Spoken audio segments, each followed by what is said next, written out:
वेदाहमेतं पुरुषं महान्तम् आदित्यवर्णं तमसः परस्तात् तमे विदित्वातिमृत्युमेति नान्या पन्था विद्यते अनाय। ॐ संगच्छध्वं संवदध्वं सम्भो मनांसि जानताम् देवा भागं यथा पूर्वे संजानाना उपासते।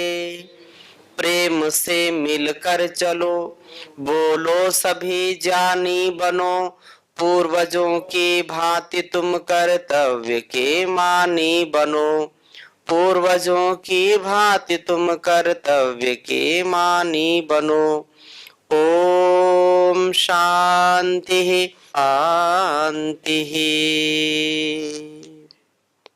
प्रातः स्मरणीय वंदनीय युग पुरोधा युग दृष्टा योग ऋषि परम पूज्य गुरुदेव जी महाराज, चरक श्रुशोध धन्वंतरी वाग्भट जैसे ऋषियों के ज्ञान को जन जन तक पहुंचाने वाले आयुर्वेद शिरोमणि परम पूज्य आचार्य जी महाराज की सूक्ष्म उपस्थिति को, उनके तप को, पुरुषार्थ को हम प्रणाम करते हैं। और यहाँ पर मुख्य योग शिक्षक प्रशिक्षण शिविर का यह पहला दिन और पहला सत्र है, योग सत्र के बाद का बौद्धिक सत्र। यहाँ पर उपस्थित हमारे युवा भारत के योद्धा केंद्रीय प्रभारी, सह केंद्रीय प्रभारी यहाँ पूज्य स्वामी हरित देव जी, पूज्य स्वामी कौशल देव जी, पूज्य स्वामी विश्वदेव जी, पूज्य स्वामी आदित्य देव जी, और हमारे सभी यशस्वी राज प्रभारी आदरणीय भाई समंदर सिंह जी, आदरणीय मदन मोहन जी, आदरणीय हमारे अरविंद जी, आदरणीय हमारे जंजड़िया जी, डॉक्टर सत्यनारायण जी, इसी प्रकार से दिल्ली से हमारे आदरणीय श्याम जी, आदरणीय पवन जी, आदरणीय डबास जी, और पूरे टीम जो राज्य कार्यकारिणी के रूप में यहाँ पर उपस्थित हैं, एक बार सबके लिए जोरदार अभिनंदन करें।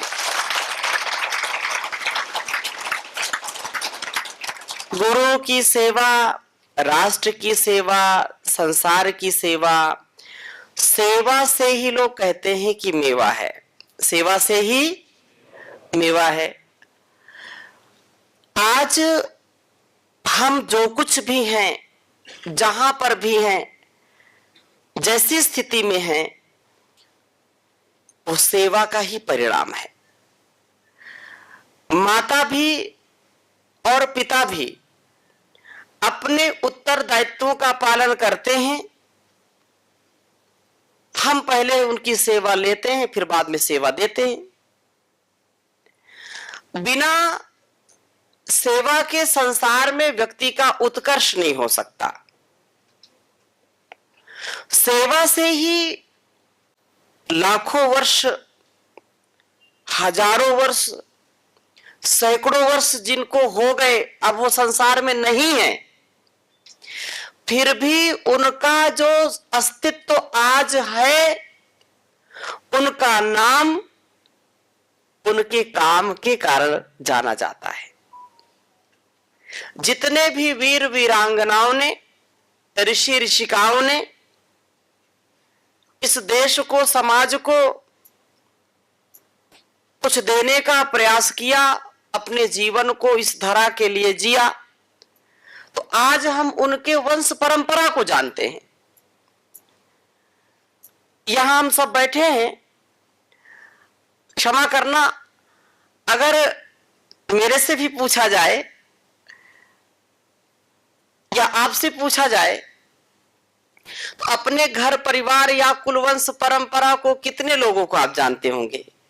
पूछा जाए कि पिताजी का क्या नाम है, बता देंगे? फिर पिताजी के पिताजी का क्या नाम है, वो भी बता सकते हैं।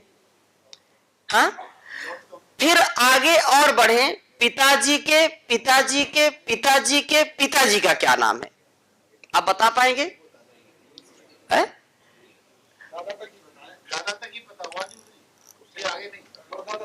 परदादा, चलो 3 पीढ़ी को जानते हैं। 4 पीढ़ी को बहुत ज्यादा कोई जागरूक व्यक्ति है तो वो पीछे हाथ उठा रहे हैं। कितनी पीढ़ियों को जानते हैं? है? अच्छा, चलो भाई ताली बजाओ इनके लिए। ये कहीं प्रसंग, क्योंकि उनके पास जाएंगे जो पंडे होते हैं ना, हाँ, तो वो पूरे कई कई पीढ़ी के नाम लिख करके रखते हैं। लेकिन सत्यता क्या है? सत्यता ये है कि अगर जीवन में हमारे माता पिता या उनके भी जो कुलवंश परंपरा में जो चीजें चली आ रही, यदि वो यशस्वी नहीं है, यदि उनके सेवा से, उनके गुणकर्म स्वभाव से यदि समाज को, राष्ट्र को लाभ नहीं मिला है, तो उनको कोई याद नहीं करता।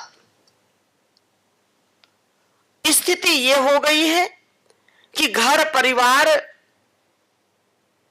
अपने जो निकट रहते हैं उनका ही हालचाल लोग लेते, पड़ोसी का कोई हालचाल नहीं लेता। 20 वर्ष से लगातार रह रहे हैं, साथ में बगल में रह रहे हैं, लेकिन आज तक नाम नहीं जानते। ऐसी स्थिति है कि नहीं बड़े बड़े शहरों में? और व्यक्ति पता नहीं वो कब उसका देहांत हो गया, वो पड़ा सड़ रहा है, हड्डी हड्डी बची। जब पूरे मोहल्ले में दुर्गंध फैल गई तो लोगों ने देखा भाई कहां से दुर्गंध आ रही है, तो पता चला कि पड़ोसी चल बसा। ये आज का संसार है, क्योंकि हमने त्याग तपस्या को भुला दिया, ऋषि मुनियों के ज्ञान को भुला दिया, और इससे समाज विकृत हो गया, परिवार विकृत हो गया। हम सौभाग्यशाली हैं कि परम पूज्य गुरुदेव जी महाराज जैसा हमको व्यक्तित्व मिला है, जिन्होंने हमको ये योग, जो परिवार जैसे कहते हैं योग जोड़ने का नाम है, युजुर योगे, युज समाधो युज संयम ने, तो हमको जोड़ने का भी काम गुरुदेव ने किया है। हमको योग से समाधि तक पहुंचने का भी दर्शन दिया है। हमारे जीवन में कैसे संयमन आए, कैसे हम नियमन करें, कैसे अपनी देश काल परिस्थितियों से सात्विक ढंग से और उत्साह के साथ उसको कैसे फेस करें, इसका भी जान दिया है। तो अपने सौभाग्य के लिए एक बार जोरदार ताली बजाइए।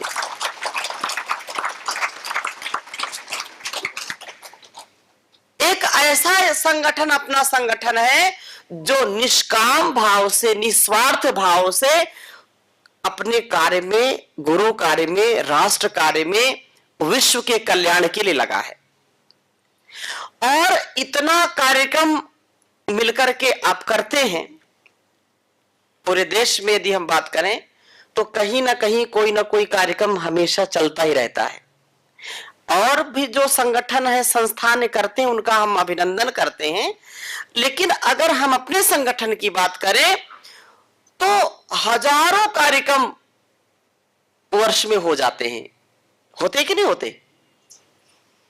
और आज जो गुरुदेव का एक बहुत बड़ा जो विराट स्वरूप हम देखते हैं, उसके मूल में क्या है? उसके मूल में है सेवा। उसके मूल में क्या है? और सेवा भी खंड खंड में नहीं, अखंड सेवा और प्रचंड सेवा, जिसके लिए बार बार गुरुदेव कहते हैं कि विकल्प रहित संकल्प और अखंड प्रचंड पुरुषार्थ। ऐसा नहीं कि चलो 2-4 दिन कर लेते हैं फिर 2 महीने सोते हैं। बोलिए। और 2-4 दिन भी किया तो ऐसा नहीं कि चलो धीरे धीरे जब होगा देखा जाएगा, धीरे धीरे चलते रहो, करते रहो, ऐसा नहीं। 100% पुरुषार्थ करके अपने सामर्थ्य का 100% पुरुषार्थ में उसको लगाना। ऐसा नहीं कि सामर्थ्य तो ज्यादा है और किया कम, बोल सकते थे ज्यादा, बोला कम, कर सकते थे ज्यादा, किया कम।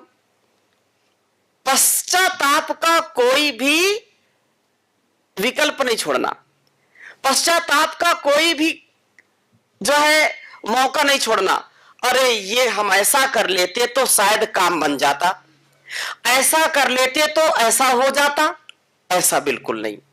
संगठन की सेवा हो या संस्थान की सेवा हो, स्वयं की सेवा हो या संसार की सेवा हो, घर परिवार की सेवा, संसार की सेवा, हम कोई भी सेवा करते हैं हमको पुरुषार्थ तो करना ही पड़ता है। बिना सेवा के शरीर भी नहीं चल सकता। चलेगा क्या? बोलो। आंख, नाक, कान, मुख, शरीर, इसकी सेवा करते तभी तो चलता है ना। आंख सुबह सुबह धोते हैं और इसमें कोई कूड़ा करकट ना जाए, इसका पूरा ध्यान रखते हैं। मुख को मुख प्रक्षालन करते हैं, धोते हैं, साफ करते हैं। कहीं कोई दांत में कोई चीज फंस जाए तो जब तक उसको निकाल नहीं लेते तब तक जीभ बार बार वही जाती है। जाती कि नहीं जाती? ये जो जीवन है ना, ऐसे ही होना चाहिए कि हमारे जीवन में कोई न्यूनता ना आए और अपने जीवन को पूरी प्रामाणिकता के साथ जीना है।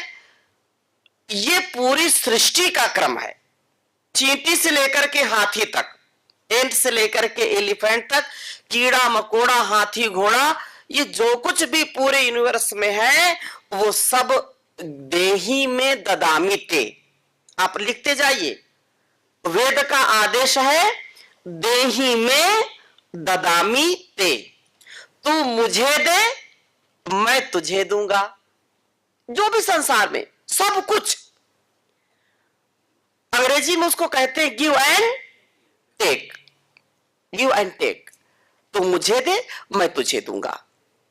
याद रखना, आज परम पूज्य गुरुदेव जी महाराज का देश और दुनिया में जो नाम है वो किसके कारण है? योग के कारण, सेवा के कारण, पुरुषार्थ के कारण। और सेवा जैसे मैंने कहा खंड खंड में नहीं, बहुत संस्थाएं सेवा करती हैं, बहुत लोग सेवा करते हैं, लेकिन आप स्वयं इस बात के साक्षी हैं 20 वर्ष 30 वर्ष हो गए, एक भी दिन ऐसा नहीं कि गुरुदेव जी महाराज चाहे किसी भी काल, किसी भी हाल, किसी भी देश में रहे और वो योग ना किए हो, ना कराए हो। ऐसा कोई दिन गया क्या? ऐसी कटिबद्धता परम पूज्य आचार्य श्री जी महाराज कभी कभी कहने लगते हैं, अरे कभी तो मन तो उब जाता होगा कि नहीं अब आज रहने दो, बहुत हो गया, अरे बहुत थक गए करते करते, आज तो स्वयं कर लेंगे, इतना तो लोगों को सिखा दिया है कि खुद कर लेंगे, इतना तो बता दिया है कि खुद चल लेंगे। लेकिन ये कोई साधारण बात नहीं है। अनवरत, और उसको आज हम भी इतने वर्षों से आप सब गुरुदेव के सन्निधि में हैं, हर दिन जब भी योग सिखाते तब भी नया लगता है। बोलो नया लगता है कि नहीं? नई एनर्जी मिलती है, नया उत्साह मिलता है, नया मोटिवेशन मिलता है। ये क्यों? क्योंकि साधना से जो प्रभु की कृपा हमारे ऊपर होती है, सेवा से जो प्रभु की कृपा होती है, जो गुरु की कृपा होती है, सेवा, साधना, स्वाध्याय, सत्संग, ये इतने अच्छे बिंदु हैं, इनके कारण व्यक्ति का विराट व्यक्तित्व हो जाता है। वो व्यक्ति वामन से विराट बन जाता है, वो नर से नारायण बन जाता है। जैसे अब हम अपनी चर्चा करें तो एक छोटा सा कार्यकर्ता जिसका कोई वजूद नहीं, कोई अस्तित्व नहीं, साइकिल लेकर के हम यात्रा करते थे, योग सिखाते थे, धीरे धीरे लोगों ने संगठन मंत्री बना दिया, संगठन मंत्री के बाद फिर जिला का कार्य पूरा दे दिया, और ऐसा कार्य दिया कि कम से कम उस समय जब 2006-7-8 की बात हम करते हैं तो कुछ लोग हो सकता है कि कुछ परिचित पहले से हो। मेरी योग की कक्षा में कम से कम 300 लोग होते थे प्रतिदिन। प्रतिदिन रोज की बात कर रहा हूं। और जब अवकाश हो, विशेष कोई कार्यक्रम हो, तो 600 से लेकर के 1000 लोग होते थे। और उसमें 100, 150, 200 तो अधिवक्ता होते थे, वकील होते थे, कहीं विधायक, कहीं सांसद, कहीं जो जिले के जो टॉप लेवल के अधिकारी होते थे, और सब एक साथ योग करते थे। 3 कक्षाएं मैं चलाता था। 3 कक्षाओं में सबसे पहले जो मूल कक्षा थी वो, इसके बाद फिर जो और अधिकारियों के लिए फिर विद्यालय में जाकर के कराना। तो एक छोटे से कार्यकर्ता से ये सेवा आरंभ हुई और आज इतनी बड़ी सेवा का सौभाग्य गुरुदेव ने दिया कि देश के कोने कोने में जाकर के वो सेवा देता हूं। ये एक सेवा का परिणाम है। परम पूज्य गुरुदेव जी महाराज जब घर से निकले तो क्या था? कुछ नहीं था। गुरुकुल गए तो गुरुकुल में भी सबसे अग्रणी रहना, गुरुकुल में गौ सेवा हो, गुरु की सेवा हो, अध्ययन अध्यापन की सेवा हो, तो अल्पकाल में ही वो आचार्य बन गए वहां के। और आचार्य बनकर के फिर धीरे धीरे इस आगे गंतव्य को बढ़ते गए। और आज जब उनके हम विराट व्यक्तित्व को देखते हैं तो उसके पीछे का एक ही रहस्य है कि योग की अनवरत सेवा। यदि कोई आपसे पूछे कि परम पूज्य स्वामी जी महाराज, लोग पूछते इंटरव्यू का, आपकी सफलता का राज क्या है? पूछते कि नहीं पूछते? तो सफलता का जो रहस्य है, सफलता का जो राज है, वो है अनवरत अखंड प्रचंड पुरुषार्थ करना, अनवरत योग की सेवा में आगे बढ़ते रहना। तो एक व्यक्ति पता नहीं कहां कितना विराट व्यक्तित्व उसका हो जाता है। आप में से जो हमारे राज्य प्रभारी हैं, वो आज पूरे राज्य में ही नहीं, उनका पूरे देश में नाम है। यहां जो हमारे राज्य प्रभारी बैठे हैं तो केवल ये राजस्थान और दिल्ली की बात नहीं। आज यदि कोई पूरे देश में श्याम जी को जानता है, पवन जी को जानता है, आदरणीय नरेंद्र डबास जी को जानता है, आदरणीय भाई समंदर सिंह जी, आदरणीय जो हमारे अरविंद जी, या पूरी राज्य की कार्यकारिणी को जानता है। क्यों जानता है? पड़ोसी को लोग नहीं जानते और इनको पूरा देश जानता है। और कभी कभी तो ऐसा होता है कि इतनी सेवा लोग करते हैं कि उसके जिले में, उसके प्रांत में लोग परम पूज्य स्वामी जी महाराज के नाम से उसको पुकारते। तो हमारे प्रदेश का ये जो है स्वामी गुरुदेव जी हैं, ये राम उसको नाम उसको लेते हैं गुरुदेव का। ये तो हमारे यही क्यों? ये उसकी सेवा का परिणाम है। उसके निश्चल, निष्कपट, निरहंकार, निर्विकार, निष्काम, ब्रह्म काम, आप्त काम होकर के सेवा देने का परिणाम है। इसलिए मैं निवेदन करना चाहता हूं कि आप इस मुख्य योग प्रशिक्षण शिविर में आए हैं तो इन बातों पर आपको विशेष ध्यान देना है कि सेवा धर्म सर्वोपरि धर्म है। सेवा धर्म सर्वोपरि धर्म है। ये धर्म स्वकर्म ही हमारा हमको आगे बढ़ाता है। एक बार की बात है, कभी कभी लोग बोलते हैं कि ऐसा हमको अपने गुरु ऋण से, पितृ ऋण से, मातृ ऋण से उऋण होना है। और ये जो चर्चा है उसमें लोग करते कम हैं, बोलते ज्यादा है कि नहीं? तो हमारे स्वभाव में हमको वैसा जीना है, वैसा करना है जैसा हमारे गुरु का आचरण है। जैसा इसी को प्रिय आचरण कहते हैं, गुरु का आचरण करते हैं। तो गुरु का प्रिय आचरण तो अपने स्वभाव में उतार करके ही हम उत्तम सेवा दे सकते हैं। एक सेवा वो होती है जो है किसी की भूख मिटा देना, भोजन दे देना। एक सेवा यह है किसी को धन दे देना, भोजन दे देना, धन दे देना, किसी को वस्त्र दे देना। अपने अपने सामर्थ्य के अनुसार दुनिया सेवा करती कि नहीं करती? लेकिन सबसे जो उत्तम सेवा है, उत्तम दान है, वो है ज्ञान का, विद्या का दान देना। और योग विद्या का दान देना, ये सब विद्याओं में सबसे उत्तम सर्वोत्तम विद्या है योग विद्या। योग विद्या अध्यात्म विद्या से व्यक्ति महान बन जाता है। आप सच्चे योगी बनकर के, आप सच्चे नियोगी उपयोगी सहयोगी बनकर के आप पूरे इस धराधाम का कल्याण कर सकते हैं। आप जब किसी को योग सिखाते हैं तो उसको लाभ क्या मिलता है या अपने आप को लाभ क्या मिलता है, इस पर भी कभी आप ध्यान दें। मैंने बिंदु लिखा तो इसमें ध्यान आकर्षित आपका होना चाहिए कि योग की सेवा से राष्ट्र सेवा, विश्व सेवा, योग की सेवा से आत्म कल्याण, विश्व कल्याण, अपना भी कल्याण होगा और संसार का भी कल्याण होगा। आप जब योग करते कराते हैं योग के और इस संगठन की सेवा में निरत रहेंगे तो संगठन की सबसे पहली शर्त क्या है?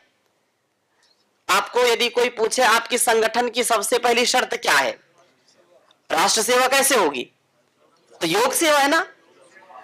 कम से कम 2 से 2.5 घंटे का समय एक छोटे कार्यकर्ता से लेकर के बड़े तक, मतलब तहसील प्रभारी से लेकर के राज्य प्रभारी और केंद्रीय प्रभारी को भी ये उत्तरदायित्व परम पूज्य गुरुदेव ने सौंपा है। कुछ भी हो जाए, क्योंकि सुख दुख तो आता जाता है, लाभ हानि जय पराजय होती रहती है, लेकिन किसी भी काल में किसी भी हाल में हमको योग छोड़ना नहीं है।